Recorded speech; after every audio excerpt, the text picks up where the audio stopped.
하나님 말씀 보겠습니다. 데살로니가전서 5장 16절에서 18절입니다. 같이 합독하겠습니다. 항상 기뻐하라, 쉬지 말고 기도하라, 범사에 감사하라. 이것이 그리스도 예수 안에서 너희를 향하신 하나님의 뜻이니라. 아멘. 자, 오늘 우리가 범사에 감사하라라는 말씀으로 함께 나누기 원합니다. 우리의 예배나 기도는 우리가 하나님께 나아가는 것입니다. 우리가 하나님께 나아갈 때 우리에게 있어야 할 가장 중요한 요소 중에 하나는 하나님께 대한 감사입니다. 대표적인 성경 구절 몇 구절만 살펴보겠는데요. 먼저 시편 95편 2절입니다. 같이 보겠습니다. 우리가 감사함으로 그 앞에 나아가며 시를 지어 즐거이 그를 노래하자. 시편 100편 4절입니다. 감사함으로 그의 문에 들어가며 찬송함으로 그의 궁전에 들어가서 그에게 감사하며 그의 이름을 송축할지니라. 아멘. 자, 이 구절들에서도 우리가 하나님께 나아갈 때 감사함으로 나아가라고 말하고 있습니다. 성경에서 가장 많이 말하고 있는 것 중에 하나가 뭐냐면 바로 하나님께 대한 감사입니다. 감사는 우리 신앙 전반에 있어서 가장 중요한 요소 중에 하나입니다. 그런데 신앙이 타락하면 하나님을 알면서도 하나님을 영화롭게 하지도 않고 감사하지도 않습니다. 이것이 말세에 더 두드러지게 나타난다고 성경은 경고하고 있습니다. 우리의 신앙은 한마디로 하나님과의 친밀한 교제입니다. 우리가 하나님과의 친밀한 교제 가운데 늘 머물러 있고 하나님과 동행하는 승리의 삶을 살기 위해서 우리가 반드시 유념하고 실천해야 될 성경 중에 하나가 오늘 본문의 말씀입니다. 이 구절은 우리 신앙의 시금석과도 같은 말씀입니다. 다시 한번 우리가 이 말씀을 보겠습니다. 시작. 항상 기뻐하라, 쉬지 말고 기도하라, 범사에 감사하라. 이것이 그리스도 예수 안에서 너희를 향하신 하나님의 뜻이니라. 우선 이 구절은 단순한 겉면의 말씀이 아닙니다. 이 말씀은 하나님의 명령입니다. 하나님께서 명령하신 세 가지는 다 명령형으로 써져 있습니다. 하나님께서 명령하신 세 가지는 뭐냐면 항상 기뻐하라, 그리고 쉬지 말고 기도하라, 범사에 감사하라는 것입니다. 뿐만 아니라 이 세 가지는 그리스도 예수 안에서 우리를 향하신 하나님의 뜻이라고 말하고 있습니다. 구태여 그렇게 명시하지 않아도 성경에 나오는 모든 하나님의 명령들은 하나님의 뜻입니다. 그런데 이 구절은 이 세 가지를 하나님의 뜻이라고 구체적으로 명시하고 있습니다. 그것들이 그만큼 중요한 하나님의 뜻임을 강조하고 있는 것입니다. 즉 하나님의 뜻을 이루는 가장 원초적이고 기본적인 요소임을 말해주고 있습니다. 또한 이 구절은 명령이 세 개입니다. 그런데 세 개인데 이 18절에서는 이것이라는 단어가 있습니다. 이것이 감사하라, 이것이 그리스도 예수 안에서 너희를 향하신 하나님의 뜻이다. 이것이라는 단어는 단수로 사용되고 있습니다. 그러니까 항상 기뻐하고 쉬지 말고 기도하고 범사에 감사하는 것은 세 개니까 복수가 되어야 되는데 이것은 단수로 사용하고 있습니다. 이 말이 무슨 말이냐 그러면 이 세 가지는 서로 밀접하게 연결되어 하나인 것을 알 수 있습니다. 다시 말하면 세 가지 명령 중에서 하나라도 가능하려면 나머지 두 가지가 같이 가야 되는 겁니다. 항상 기뻐하면 쉬지 말고 기도하게 되어 있고요, 범사에 감사할 수 있습니다. 범사에 감사하면 쉬지 말고 기도하고 항상 기뻐하고, 이렇게 이게 세 개가 같이 간다는 말입니다. 감사는 하나님을 인정하는 것이고, 감사는 하나님과의 관계에서 필수적인 요소입니다. 감사는 우리에게 힘을 주고요, 감사는 믿음 안에서 우리를 보호해 줍니다. 그리고 감사는 삶을 대하는 우리의 태도의 변화를 가져옴으로써 결국 우리의 삶에 중대한 긍정적인 변화를 가져다 줍니다. 그래서 성경은 범사에 감사라고 말씀하고 있습니다. 자, 그러면 어떻게 우리가 범사에 감사할 수 있을까요? 범사라 말은 모든 일이잖아요. 우리가 잘 알다시피. 자, 어떻게 우리가 범사에 모든 일에, 우리가 잘 알다시피 기쁠 때나 슬플 때나 괴로울 때나 좋을 때나 늘 어떻게 우리가 감사할 수 있을까요? 쉽지 않잖아요. 첫째, 우리가 오직 예수 그리스도 안에 있을 때만 범사에 감사할 수 있습니다. 자, 오늘 본문에 나오는 세 가지 명령에서 기뻐하고 기도하고 감사하라는 명령 그 자체는 별로 문제가 되지 않습니다. 왜냐하면 우리는 어떤 좋은 일이 생길 때나 또 내가 원할 때나 때때로 가끔씩 얼마든지 우리는 뭐냐? 기뻐할 수 있고 기도할 수 있고 감사할 수 있습니다. 그런데 문제는 뭐냐면 그 명령들을 수식하는 수식어들입니다. 기뻐하되 항상 기뻐하라는 겁니다. 기도하되 쉬지 말고 기도하라는 거죠. 감사하되 범사에 감사라는 겁니다. 때때로 우리가 기뻐할 수 있어요. 때때로 기도할 수 있고요, 때때로 감사할 수 있습니다. 그런데 문제는 뭐냐? 항상 기뻐하는 것, 쉬지 말고 기도하는 것, 범사에 감사하는 것, 그게 성경에서 우리에게 명령하고 있는 겁니다. 어떻게 우리가 항상 쉬지 말고 범사에 그렇게 할 수 있을까요? 그것은 오직 우리가 예수 그리스도 안에 있을 때만 가능합니다. 다시 말하면 우리의 기쁨과 감사의 요인이 세상적인 것들에 있지 아니하고 오직 주님과 주님 안에 있는 것들에 있을 경우에만 가능합니다. 또 그리고 그렇게 살기 위해서 이 세 가지는 항상 같이 가야 합니다.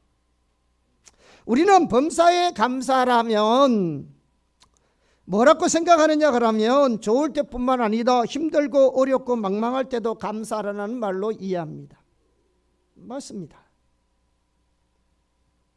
그래서 마음속으로는 지금 내 현실은 힘들고 어려워서 괴로워 죽겠는데 하나님께서 범사에 감사를 했기 때문에 일이 힘들어도 감사합니다, 일이 잘 안 되어도 감사합니다 라고 합니다. 당연히 그렇게 하셔야 합니다. 그런데 이 말은, 범사에 감사라는 이 말은 그 말이 아닙니다.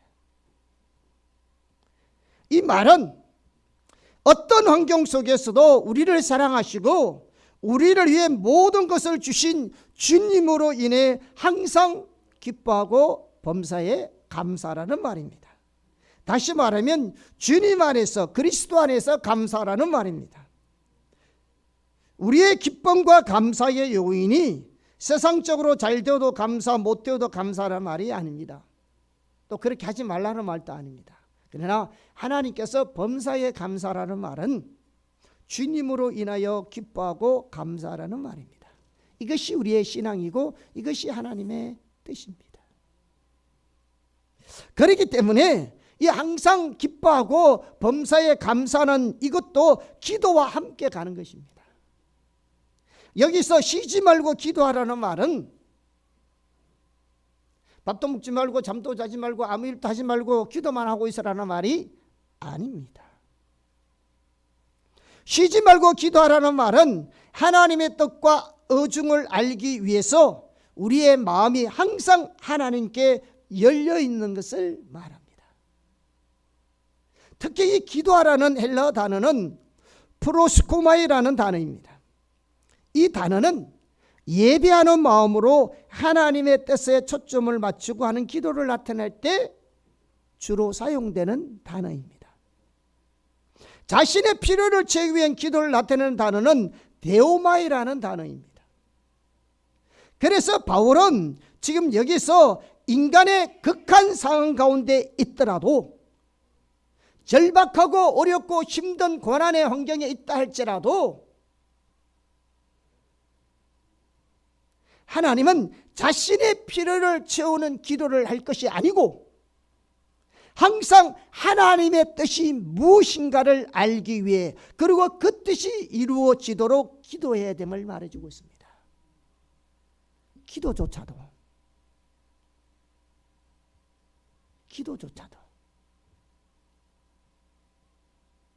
우리의 문제를 놓고 하나님은 당연하게 우리의 필요나 우리의 문제가 있을 때 하나님의 은혜와 도움이 필요하죠. 기도해야 됩니다. 그러나 여기서조차 쉬지 말고 기도하라는 말조차도 우리가 어떤 환경에 놓여 있다 할지라도 그 문제, 그 필요, 그 도움, 그것 붙들고 기도할 것이 아니라 하나님의 의중과 뜻과 목적이 무엇인지 하나님을 찾고 구하여 나오며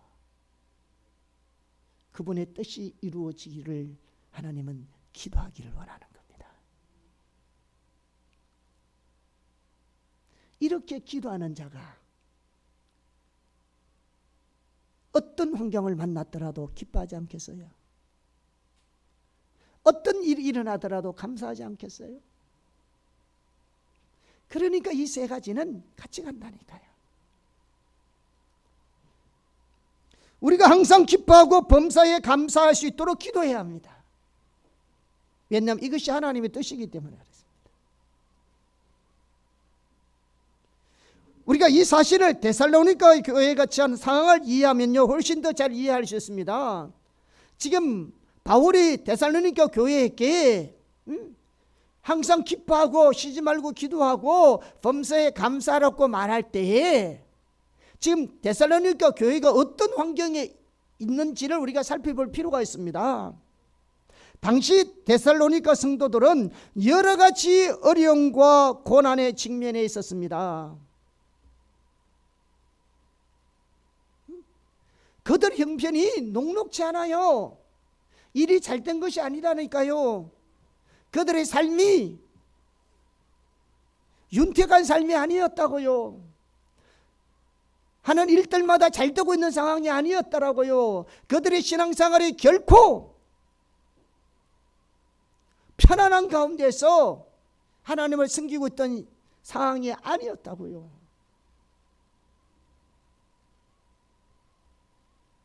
그 상황에서 바울이 뭐라고 말한다고요? 항상 기뻐해. 쉬지 말고 기도해. 그 환경 속에서 하나님의 뜻과 목적 의중이 어딘지를 보고 그 뜻이 이루어달라고 기도하라는 겁니다. 그리고 범사에 감사해. 한 몇 구절 볼까요? 데살로니가전서 2장 14절, 3장 2절에서 4절 말씀 보겠습니다. 시작.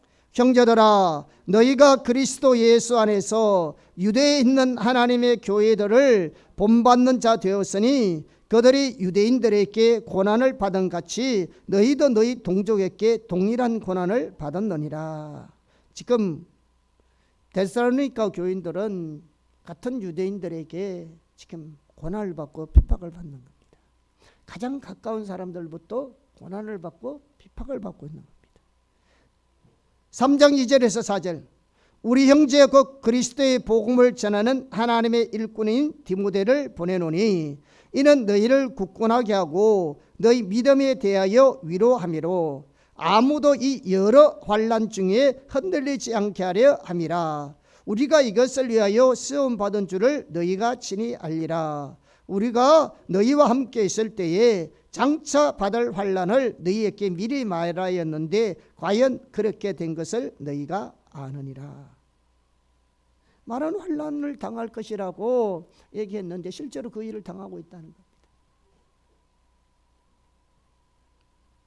여러분, 그 상황 속에 하나님께 불평하지 않고 감사하기 위해서는 그들을 구원하신 하나님은 선하신 분임을 알고 그분을 바라보는 것입니다. 주님으로 인하여 우리는 감사하고 기뻐할 수 있습니다. 시편 136편 보면 시편 136편의 핵심 내용은 뭐냐면 하나님께 감사라는 내용입니다. 시편은 26절로 되어 있어요. 1절에서 26절. 그런데 매 구절마다 빠짐없이 반복적으로 강조하고 있는 것이 뭐냐면 하나님께 감사라, 하나님께 감사라, 하나님께 감사라. 우리가 감사해야 될 사람, 감사해야 될 이유가 많습니다. 하나를 돌아보면 어떤 사람은 부모님께 감사하고, 어떤 사람은 스승님들께 감사하고, 어떤 사람은 가족이나 친척이나 지인들에게 감사하고, 어떤 분들은 친구나 이웃이나 동료들에게 감사할 것입니다. 모두 고맙고 감사한 분들입니다. 그리고 이런저런 이유로 감사하고 또 감사하다고 생각합니다.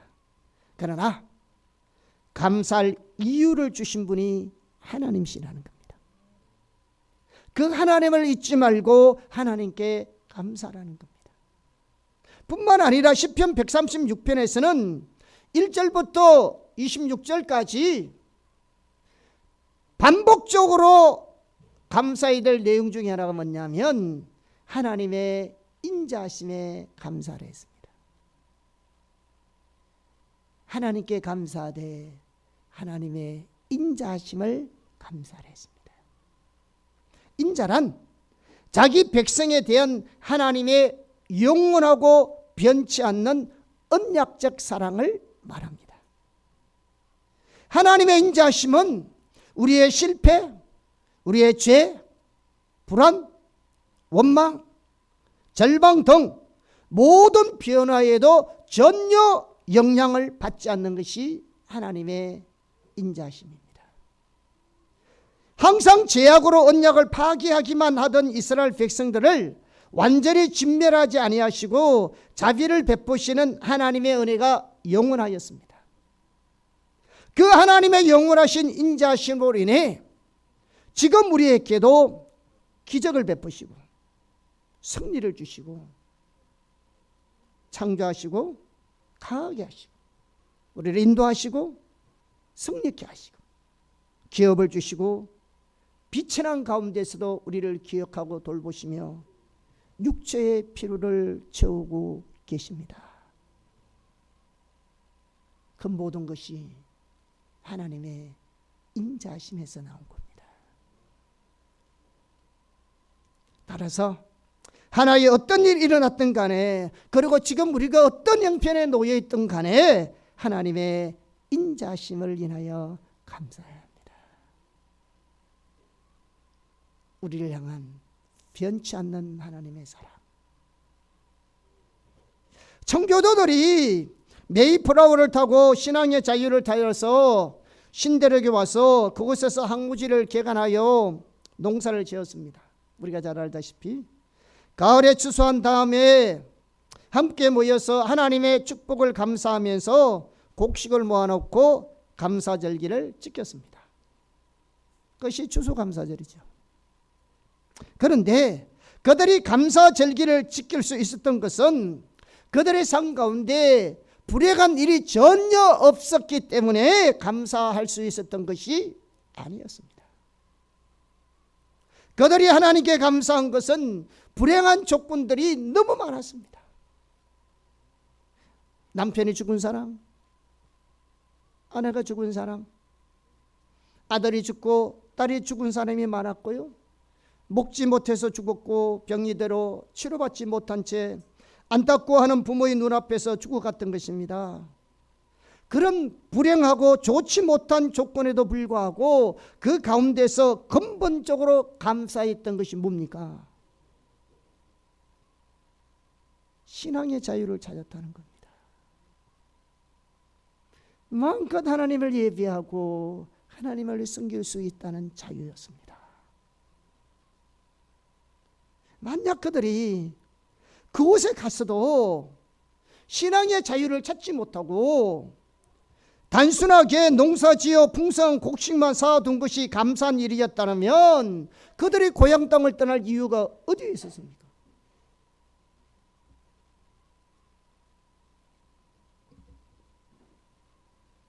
그들이 고향에서 못 살았습니까? 살기 힘들어서? 삶이 어려워서? 먹고 살기 힘들어서? 그들이 고향을 떠나왔습니까? 더 나은 윤택한 삶을 위해서? 성공하기 위해서? 그들이 그 고향을 떠나왔습니까?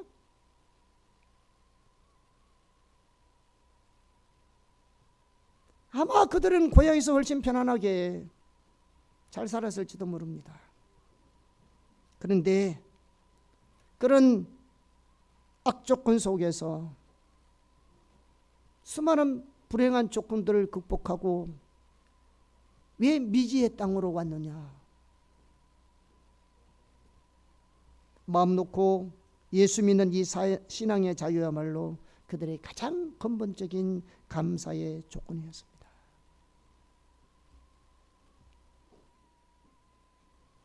하나님을 인하여 감사했습니다.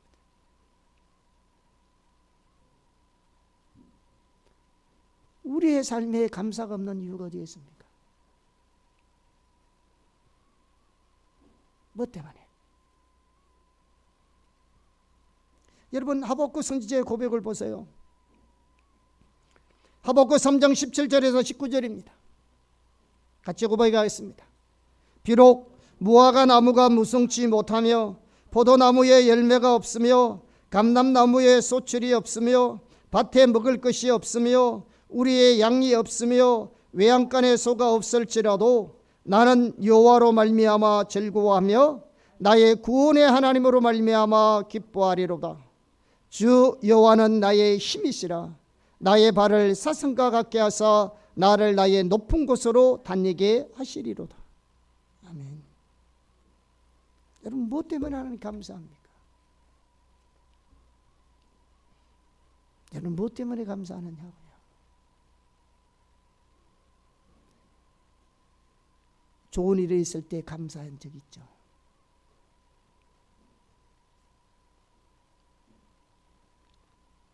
일이 잘 돼서 감사한 일이 있죠. 기도 응답해 주셔서 감사한 적이 있죠. 건강 주셔서 감사한 적이 있죠.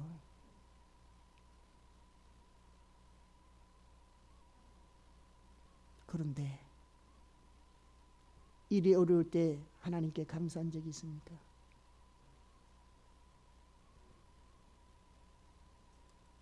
일이 잘 안 풀릴 때 하나님께 감사한 적이 있습니까?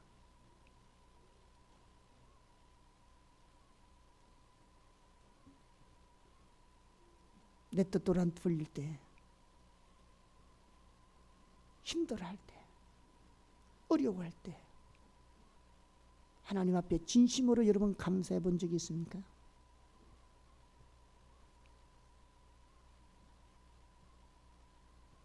감사는 범사에 감사하는 겁니다. 그분으로 인하여 변함없이 신 그 인자하심으로 인하여 그게 감사의 능력이 있는 겁니다. 그게 우리의 신앙이죠. 세상 사람들이 할 수 없는 감사. 좋은 일 세상 사람도 감사한다니까요. 일이 잘 될 때 세상 사람도 감사한다니까요. 성공했을 때 세상 사람도 다 한다니까요. 힘들고 어렵고 고난과 역경 가운데 있을 때 감사할 수 있는 사람이 그리스도인이라고요.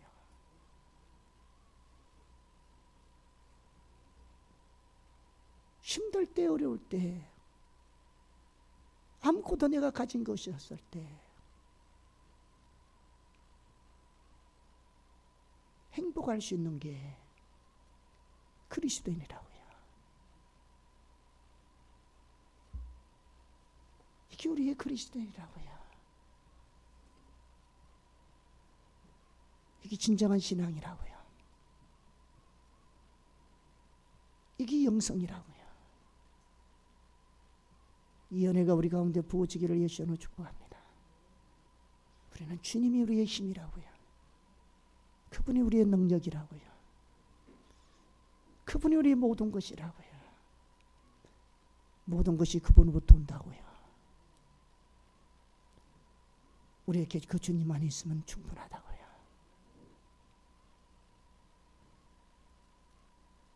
내 눈에 보이는 모든 것이 아니에요. 아멘. 내가 찾고 있는 것이 모든 것이 아니고, 내가 가진 것이 모든 것이 아니고, 내가 누리고 있는 것이 모든 것이 아니에요. 하나님이 우리의 모든 것 되십니다. 그분을 잊지 마십시오.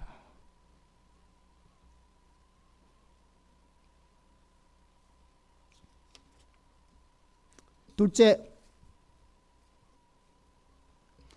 하나님께 대한 신뢰가 있어야 진정한 감사가 가능합니다.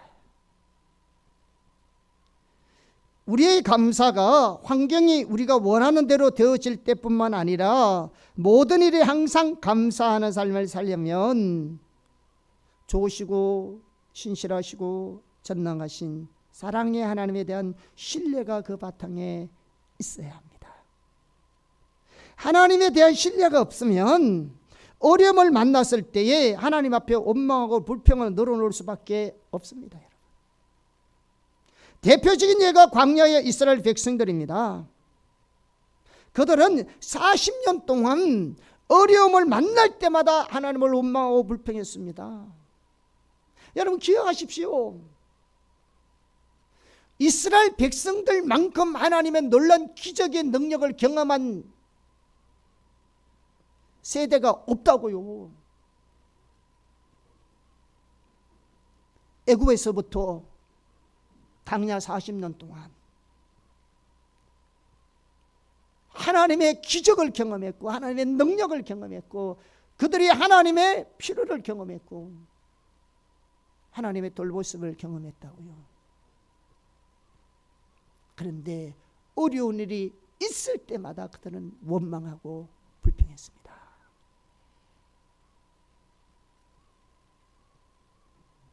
왜 그랬을까요? 여러분, 우리의 인생은, 우리의 믿음의 삶은 꽃길만 걷는 신앙의 길이 아닙니다. 우리는 세상 사람들이 겪는 것 다 겪으면서 같이 살아가고 있는 것.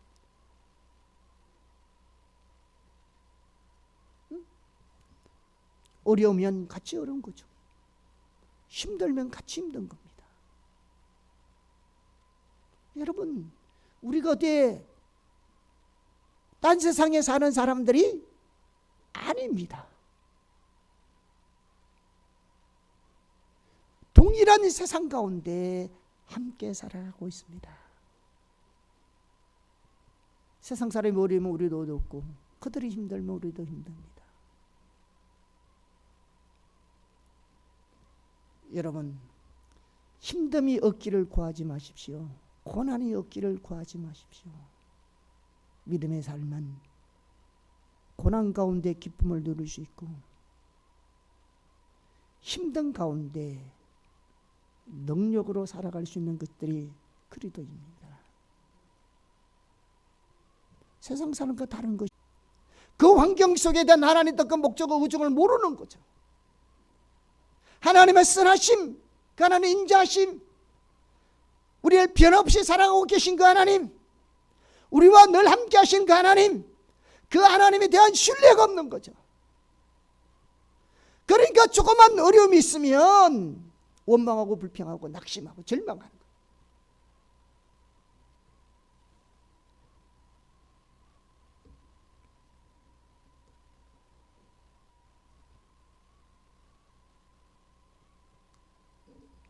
역대하 20장에 보면 여호사밧 왕의 이야기가 나옵니다. 모압과 암몬과 마온 사람들이 동맹을 맺어가지고 여호사밧 왕의 유다에 쳐들어왔습니다. 그때 여호사밧은 온 유다 백성과 함께 금식하면서 하나님 앞에 나와서 하나님의 도움을 구했습니다. 그러자 하나님께서 선지자 야하시엘을 통해서 그 큰 무리를 인하여 두려워하지 말고 그 다음날 대열을 이루고 그 적들을 대적하여 나가라고 그들에게 말씀하셨습니다. 그러면서 하나님은 하나님께서 그들을 위해서 싸우실 것이기 때문에 이스라엘 백성들은 싸울 필요가 없다고 말했습니다. 그리고 오직 하나님께서 그들을 위해서 베푸시는 구원을 보라고 말씀하셨어요. 자, 그래서 여호사밧은 하나님 앞에 엎드려 경배하고 그 다음 날 대의를 이루고 적들을 대적하러 나갔습니다. 나아가되 여호사밧은 군사들을 대동한 것이 아니고 군대 앞에서 행진하며 하나님을 찬양하며 경배할 수 있도록 찬양대를 선택해서 노래하는 자를 선택해서 그들에게 거룩한 예복을 입히고 그들로 하여금 군대 앞에서 행진하면서 하나님을 찬양하고 하나님께 감사하도록 했습니다. 역대하 20장 21절입니다. 함께 보겠습니다. 시작. 백성과 더불어 언언하고 노래하는 자들을 택하여 거룩한 예복을 입히고 군대 앞에서 행진하며 여호와를 찬송하여 이르기를 여호와께 감사하세 그의 인자심이 영원하도다 하게 하였더니. 자, 그런데 여호사밧은 어떻게 그런 상황에서 하나님께 그렇게 감사하며 찬양할 수 있었을까요? 20절입니다. 20절을 보겠습니다. 시작. 이에 백성들이 아침에 일찍이 일어나서 덕우와 들로 나가니라. 나갈 때에 여호사밧이 서서 이르되 유다와 예루살렘 주민들아 내 말을 들을지어다. 너희는 너희 하나님 여호와를 신뢰하라. 그리하면 경고히 쓰리라. 그의 선지자들을 신뢰하라. 그리하면 형통하리라 하고. 뭐 했다고요? 하나님께 대한 신뢰가 있었기 때문에 가능했습니다. 하나님이 말씀하신 것을 신뢰했다고요. 전능하신 하나님, 말씀하신 대로 반드시 이루시는 신실하신 하나님, 하나님의 백성을 사랑하시는 하나님에 대한 신뢰가 있었기 때문에 가능했습니다. 그리고 성경은 그 노래와 찬송이 시작될 때에 하나님께서 역사하셔서 하나님의 능력으로 그 원수들을 멸하셨다고 말하고 있습니다. 이와 비슷한 예가 사도행전 16장에도 나옵니다. 바울과 실라가 빌립보 감옥에서 그들에게 일어난 일들을 그들이 다 이해할 수 없었습니다. 환경은 그들에게 전혀 호의적이지 않았습니다. 하지만 그들은 하나님의 신실하심과 하나님의 주권과 실수가 없으신 하나님의 인도하심과 하나님의 사랑을 신뢰했습니다. 그렇기 때문에 그 상황 속에서라도 하나님께 감사하며 찬양했습니다. 매맞고 감옥에 갇혀 있는 상황 속에서라도. 그리고 그들이 그렇게 하나님께 감사하고 찬양할 때 하나님께서 놀랍게 역사하셨습니다. 여러분, 우리는 누굴 믿는 사람입니까? 여러분, 정말 우리 하나님을 신뢰합니까?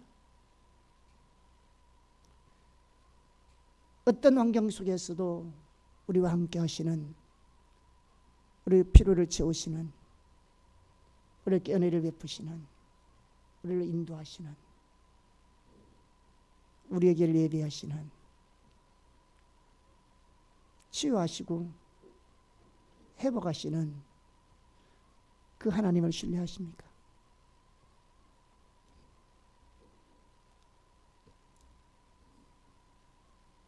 그러면 우리 앞에 있는 어떤 문제가 일어나더라도 우리는 당황할 필요가 없습니다.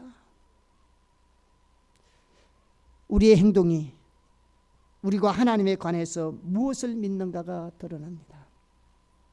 왜냐하면 우리가 하나님을 믿는다고 하면서 다르게 행동하는 것은 영적으로 불가능한 일이기 때문에 그렇습니다. 우리의 삶 가운데 기쁨과 감사가 없는 이유가 뭔지 아세요? 우리의 삶의 질이 나빠서 그런 게 아닙니다. 우리의 환경이 나빠서 그런 게 아닙니다. 일이 잘 안 돼서 그런 것도 아니고요. 고난에 있어서 그런 것도 아니고요. 어려움에 있어서 그런 것도 아니고요. 실패해서 그런 것도 아니고요.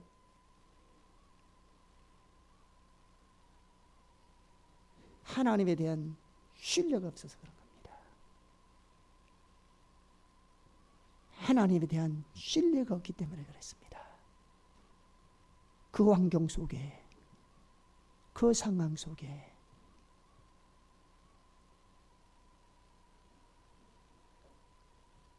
하나님의 인도하심과 도우심에 대한 하나님의 신뢰가 없기 때문에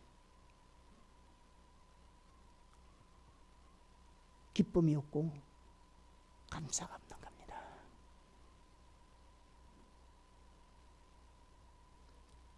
우리의 삶에서 범사에 감사하는 삶을 살려면 환경을 바라보지 않고 환경 너머로 하나님을 향해 눈을 들어야 합니다.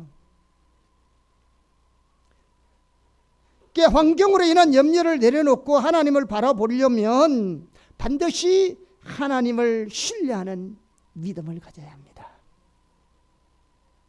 하나님이 성경에서 말하는 그들의 하나님이 쓴 것을 반드시 신뢰해야 합니다.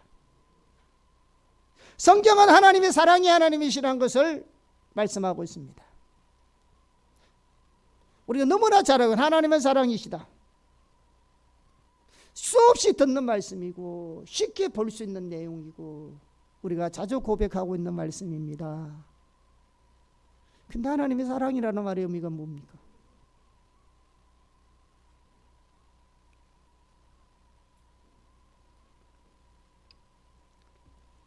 하나님은 예수님의 십자가를 통해서 우리를 향한 자신의 사랑을 최종적이고 온전하게 확정시켜 주셨습니다.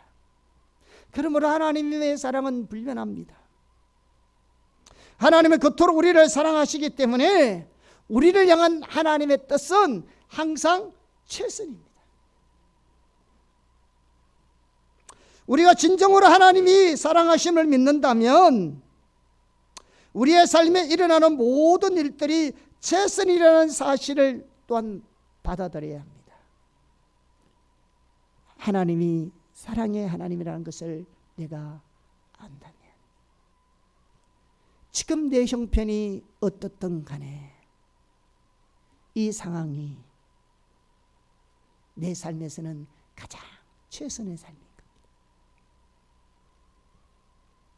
내가 보기에 안 좋게 보인다 할지라도 힘들고 어려운 일이라 여겨질지는 몰라도 우리가 하나님의 사랑을 믿는다면 지금 내 그 상황이 최선의 삶입니다. 하나님의 뜻과 생각은 저와 여러분의 생각과는 판이하게 다릅니다. 때로도 틀릴 수 있습니다. 우리는 하나님을 철저하게 믿고 의지할 준비가 되어 있어야 합니다. 어떤 환경 속에서라도. 우리는 하나님이 하시는 일이 우리에게 최선임을 믿을 필요가 있습니다. 왜? 하나님은 사랑의 하나님이시고 하나님의 그 사랑의 하나님이 우리를 사랑하고 있기 때문에.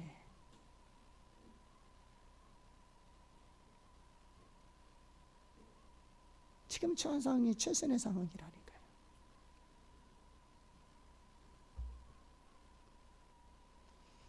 무슨 일이 있어도 하나님을 의심하지 마십시오. 하나님 우리를 여전히 사랑하고 계십니다. 하나님은 본질적으로 전지하신 분입니다. 모든 것을 다 아십니다. 하나님은 모든 지식을 갖고 계십니다. 다시 말하면 과거, 현재, 미래 그 무엇도 하나님의 지식의 범주를 벗어나지 못합니다. 그러므로 하나님은 우리의 미래, 우리의 마음의 생각, 우리의 처지와 필요 등을 포함해서 모든 것을 아시는 분입니다. 하나님은 우리의 머리칼도 다 세시는 분이라 했습니다.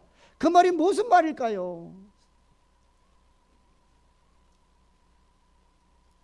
하나님은 수도 없이 하루에 빠지고 자라는 머리카락을 뭐하러 세우고 계시겠습니까? 그만큼 우리의 형편과 처지를 세세하게 알고 계신다는 겁니다. 우리도 하루에 머리카락이 몇 개 빠지고 몇 개 나는지 모르는데 하나님이 그것조차 안다는 것은 우리를 그만큼 세밀하게 아실 뿐만 아니라 우리가 보기에는 별 볼 일 없고 하찮은 일까지도 하나님은 관심을 가지고 계신 겁니다. 하루에 머리카락 빠지고 안 빠지고 뭐가 그리 신경 씁니까?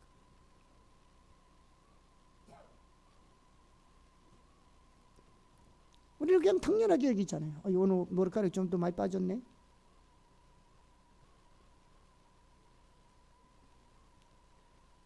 하나님은 우리의 사소한 일까지도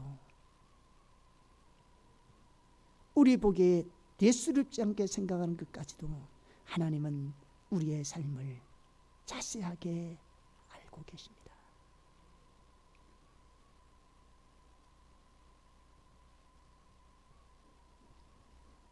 하나님은 존재하신 분입니다. 우리는 때때로 그렇게 생각하기 쉽습니다. 하나님 내 형편 모른다고, 내 마음 모른다고. 누가 내 환경, 내 입장 처해보지 않으면 누가 알겠냐고. 그래요. 세상에 여러분 마음을 누가 알겠어요?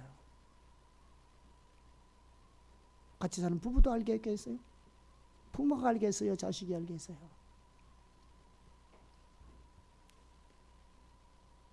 여러분의 처한 환경을 누가 알아주냐는 거죠. 하나님 외에 누가 나를 자세히 알겠습니까? 나도 나 자신을 모를 때가 많은데, 우리도 우리 자신을 모를 때가 많은데 누가 나를 아느냐는 거죠. 그 하나님이 하는 겁니다. 그러므로 하나님의 인도하심은 항상 옳은 겁니다. 그래서 우리가 주님의 일을 따라가는 겁니다. 여러분, 하나님은 존재하신 분입니다. 이론이 아니에요. 실제입니다. 누구보다도 나를 잘 아시는 분입니다. 누구보다도 우리의 미래를 잘 아시는 분입니다. 누구보다도 내가 가야 할 길을 누구보다도 잘 아시는 분입니다. 그런데 지금 우리 형편이 어렵다고, 힘들다고, 어렵다고 낙심할 것 이유는 뭐냐? 하나님에 대한 불신입니다. 그분의 사랑과 그분의 전지하심을 못 믿는 거죠. 하나님의 능력을 제한하지 말기를 예수님을 축복합니다. 하나님이 하나님 되시게 하십시오. 하나님은 전능하신 분입니다. 못하실 일이 전혀 없었습니다. 하나님은 무에서 천지를 창조하셨습니다. 하나님은 목적하신 모든 것을 이룰 수 있습니다. 하나님 우리에게 뭘 하라고 지시하신다면, 또 우리를 향한 하나님의 뜻과 목적이 있다면 하나님께 그 일을 할 수 있는 힘을 주실 겁니다. 하나님은 우리를 향한 하나님의 모든 뜻을 능히 이룰 수 있는 능력이 있고, 우리를 하여금 그 뜻 가운데 행하도록 우리를 능히 도우실 수 있습니다. 그럼 여러분, 하나님을 신뢰하셔야 합니다. 여러분, 힘들어 지쳐 있으면서 집에 있으면 안 돼요. 주님을 찾아야 합니다. 공부하다가 힘들면 낙심하고 주저앉지 말고 주님을 찾으셔야 합니다. 여러분, 힘으로 안 될 때, 능력으로 안 될 때, 지식의 한계가 왔을 때 낙심할 것이 아니라 주님을 찾으셔야 한다고요.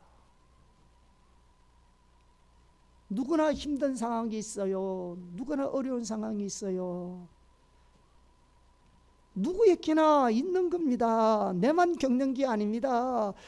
우리는 그건 누구든지 있어요. 그 환경 속에 하나님의 그 능력, 그 하나님의 자원을 공급받으면서 일어서는 겁니다.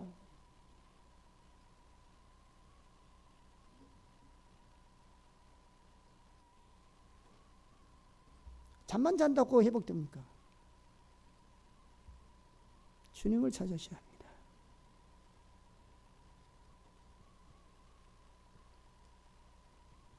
그분은 전능하신 분입니다.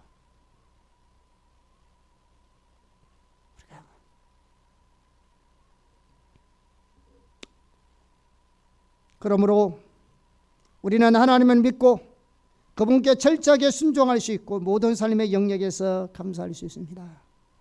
항상 기뻐하고 범사에 감사할 수 있는 것은 하나님을 신뢰해야 합니다. 그분의 선하심, 인자하심, 그 사랑, 그분의 성품을 우리는 신뢰해야 합니다. 마지막으로 항상 하나님의 은혜에 감사해야 합니다. 자, 이 말은 우리가요 당연하게 생각되고 대수롭지 않게 들릴지는 몰라도요 매우 중요한 말입니다. 만약 우리가 하나님의 은혜를 인하여 하나님께 감사하지 않으면 어떤 일이 일어나는지 아세요? 우리는 하나님의 은혜로 인한 일을 마치 자신으로 인한 일인 것처럼 받아들이기 시작합니다. 그렇게 되면 우리 마음은 높아지고 그 결과 하나님의 은혜는 우리 가운데서 그루어집니다. 자, 여러분이 가진 모든 것이 여러분의 지식이나 능력이나 재능이나 노력으로 얻은 것이 아님을 아십니까? 여러분이 주를 향한 헌신이나 섬김이 여러분의 열정에서 나온 것이 아님을 아십니까? 이 모든 것은 하나님의 은혜로 인한 것들입니다. 오늘날 많은 교회와 성도들이 하나님의 은혜로 인한 일들을 마치 자기 자신으로 인해 일어난 일인 것처럼 생각하는 사람이 결코 적지 않습니다. 예를 들면 은사가 나타나는 것도, 부유하게 된 것도, 성공한 것도, 거룩한 삶도, 교회가 성장하는 것도 자기의 열심과 능력과 헌신의 결과로 하나님의 은혜가 부어진 것이라고 여기고 그러한 것들을 당연하게 생각하거나 우울감에 빠져 있는 자들이 결코 적지 않습니다. 이런 사람의 특징이 뭔지 아세요? 마땅히 하나님께 돌려야 할 감사와 영광을 돌리지 않습니다. 마음이 높아져서 하나님의 은혜로 인한 것들을 자기 공로로 돌립니다. 자신이 열심히 해서 된 줄을 압니다. 이런 사람은 사람의 칭찬과 인정받기를 좋아합니다. 자기가 없으면 아무것도 안 되는 줄 생각합니다.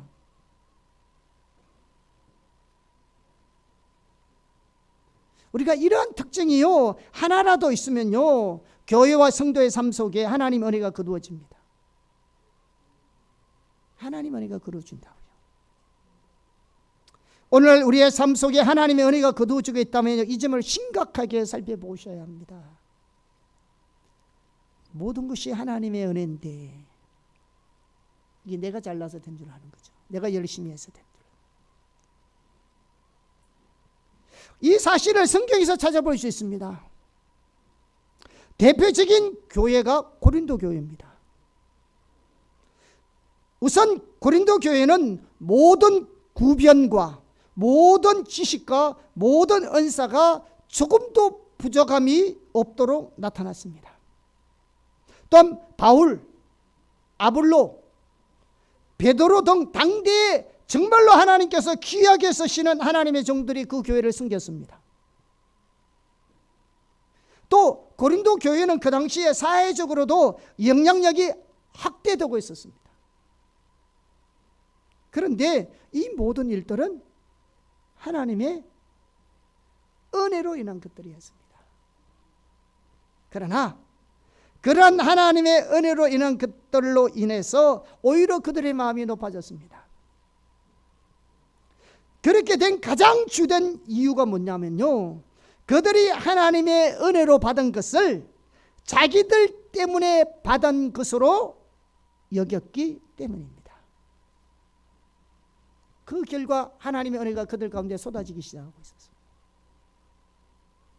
그래서 바울은 그들이 가진 것 중에 하나님께로부터 받지 않는 것이 하나도 없는데 왜 받지 아니한 것처럼 행동하느냐고 강하게 꾸짖었습니다.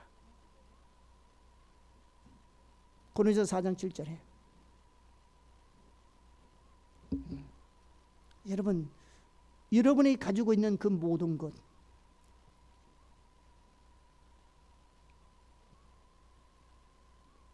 꼭 물질적인 것뿐만 아니라 여러분이 가지고 있는 재능, 지식, 건강 등등 다 하나님이 은혜로 주신 겁니다.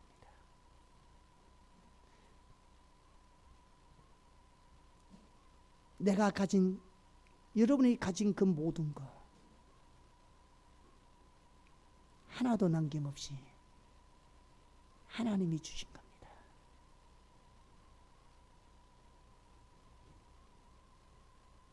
근데 고린도 교인들은 자기가 잘나서 받은 줄 생각하고 그걸 당연하게 여긴 거죠. 또한 하나님은 아무도 자랑치 못하도록 세상에서 천한 것들과 멸시받는 자들과 없는 것들을 택하시기 때문에 그들을 택하셨는데 왜 자신들이 대단한 것처럼 자랑하느냐고 강력하게 책망합니다. 야, 너 미련하고 우둔한 자를 선택하여 지혜로운 자들, 부유한 자들을 부끄럽게 하기 위해서 내가 너희들에게 선택해서 내가 너희들에게 그렇게 주었는데 왜 너희는 너희들이 잘나서 그런 줄 생각하느냐.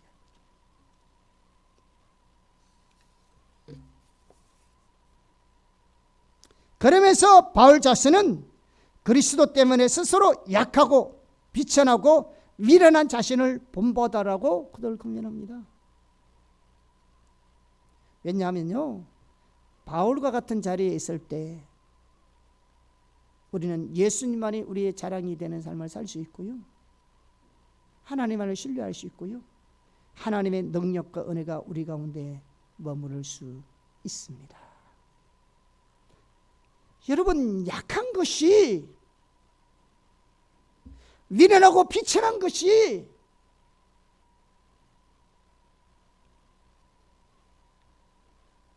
이게 우리의 삶 속에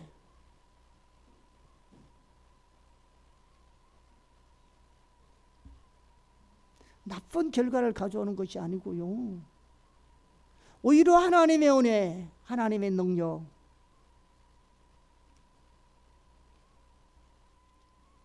그 하나님의 사랑으로 채울 수 있는 역할을 한다고요.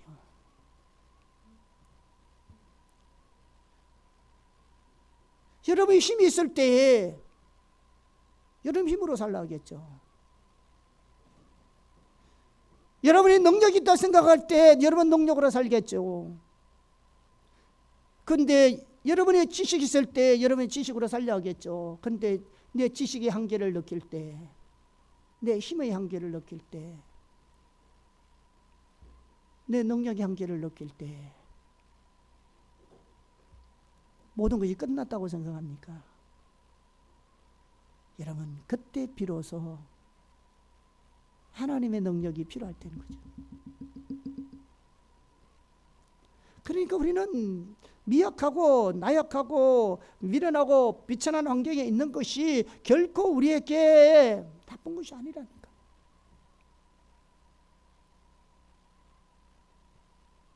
하나님의 능력이, 하나님의 은혜가 우리 가운데 머물러 있는 기회라고요. 아마 우리의 힘으로 살렸고 노력하면 노력할수록 하나님께 우리의 힘을 뺄걸요. 자신의 지식으로 믿고 살아가는 사람들에게 하나님은 더더욱 우리의 지식을 뺄걸요. 힘을 안 되는 것들, 노력해도 안 되는 것들.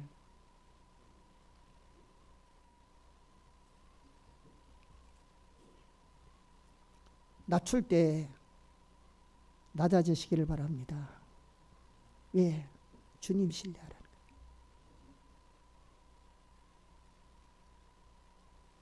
낙심하면 안 돼요. 힘없을 때, 여러분 힘없을 때 하나님 내게 새 힘을 좀 주세요. 구해 보신 적이 있습니까? 낙심이 먼저 됩니까? 공부하다가 일하다가 힘들 때 있잖아요. 누굴 찾습니까? 아이고 힘들어. 쉬어야 되겠네. 무슨 영양제를 찾습니까? 예, 쉬기도 하고 영양제도 먹어야지만요. 궁극적으로 우리에게 힘을 주시는 분은 하나님이십니다.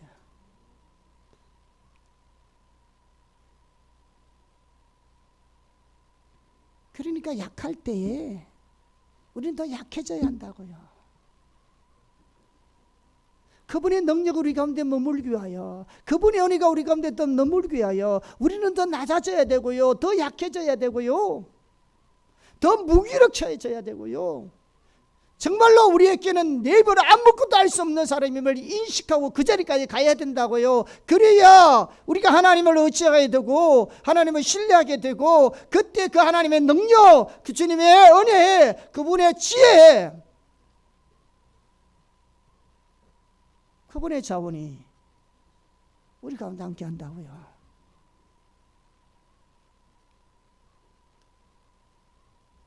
우리는 우리에게 베푸신 하나님의 은혜를 당연한 것으로 여겨서는 안 됩니다.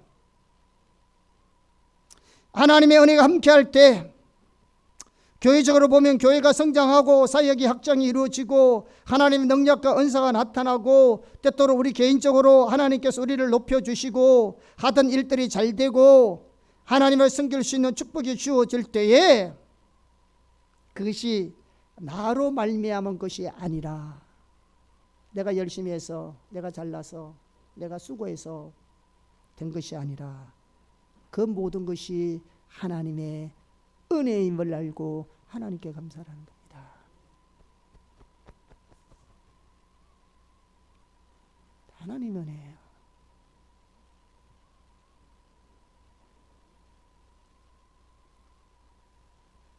당연히 우리는 열심히 하고 수고해야 합니다. 그런데 수고에 열정하면 바울을 따라갈 자가 없습니다. 그런데 바울은 이렇게 고백했습니다. 고린도전서 15장 10절입니다. 시작. 내가 나의 나된 것은 그러나 내가 나의 나된 것은 하나님의 은혜로 된 것이니 내게 주신 그 은혜가 헛되지 아니하여 내가 모든 사도보다 더 많이 수고하였으나 내가 한 것이 아니요 오직 나와 함께 하신 하나님의 은혜로다. 우리는 바울을 본받아야 합니다. 하나님의 은혜로 인하여 감사하는 자세는요 아무리 강조해도 지나침이 없을 만큼 중요합니다. 하나님께서 나를 통해 다른 사람을 구원한 일이 있다 할지라도 치유하시고 회복하시고 섬길 수 있는 하나님의 은혜만 하더라도요 그건 너무나 소중합니다. 사랑하는 성도 여러분, 범사에 감사하기를 예수님으로 축복합니다. 우리는 언제나 변함이 없고 신실하시고 인자하신 하나님으로 인하여 그리고 그 하나님을 신뢰함으로 범사에 감사하는 자가 되기를 예수님으로 축복합니다. 하나님의 은혜를 절대로 당연한 것으로 여기지 마십시오. 내 삶 속엔 모든 것은 나로 말미암은 것이 아니라 전적인 하나님의 은혜로 인한 것임을 기억하시고 항상 하나님께 감사하는 되기를 예수님으로 축복합니다. 이게 안 되면 우리 마음은 교만해집니다. 우리 마음은 높아집니다. 그 순간 하나님의 은혜는 우리의 삶에서 굳어집니다. 하나님을 신뢰하는 자가 되기를 바랍니다. 항상 하나님의 은혜를 감사하며 그 은혜로 인하여 수고하고 하나님을 섬기며 그분의 영광을 위해 살아가는 저와 여러분이 되기를 예수님으로 축복합니다. 아멘. 찬양하겠습니다.